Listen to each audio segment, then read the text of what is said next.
tDCS and Alzheimer's disease. Alzheimer's disease. In 2013, the American Psychiatric Association reclassified dementia to major or mild NCD due to Alzheimer's disease. Dementia Australia and USANIA found it was important to recognise individuals living with the long cognitive decline and for future research. This progressive neurodegenerative condition shows declines in the basal forebrain, physiologically defined as synaptic depletion, intracellular beta-amyloid plaques, and tau tangle proteins and neuronal loss. See image.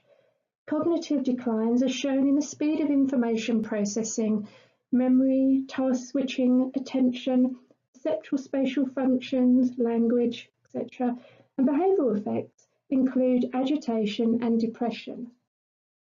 Alzheimer's diagnosis. Sperling and colleagues found changes in biomarkers before seeing any cognitive or behavioural symptoms. See image. Initial hippocampus shrinkage may be shown in brain imaging.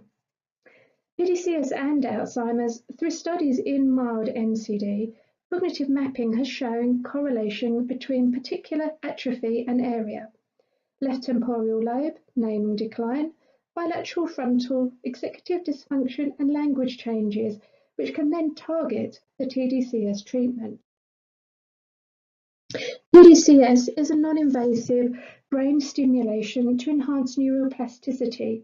It's safe, convenient, short sessions, low cost, easy to administer and virtually no side effects. 2 pads are placed on the scalp. A current between 1 to 2 milliamps is delivered through the electrodes to the targeted regions. tDCS in relation to Alzheimer's disease. Current pharmaceutical treatments for Alzheimer's have limited benefits and possible adverse side effects without any possibility of neural plasticity. tDCS changes the neuronal membrane to allow increased neural firing and therefore plasticity. Lessman and colleagues found an increase of LTP-like cortical plasticity, resulting in improved recognition memory.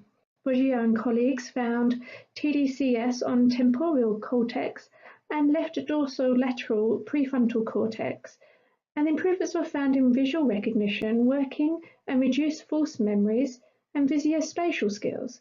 Initial benefits lasted for 1 month. After 10 more sessions, a further improvement was found.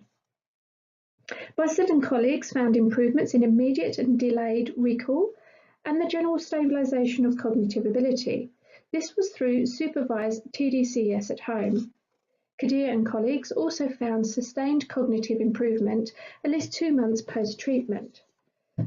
Marchiglia and colleagues found improved word recognition, and they also looked at the post-treatment higher levels of nitric oxide, assisting to normalise cerebral blood flow, vasodilation and observed altered neuro-oscillations, leading to normalization of EEG patterns. Directions for future research. It would be useful to study more monotherapy tDCS and combined. Research standardization in modelling. Many researchers mentioned the lack of definitions for testing. Mahadevi and colleagues called for cortical thickness testing to allow for treatment individualization.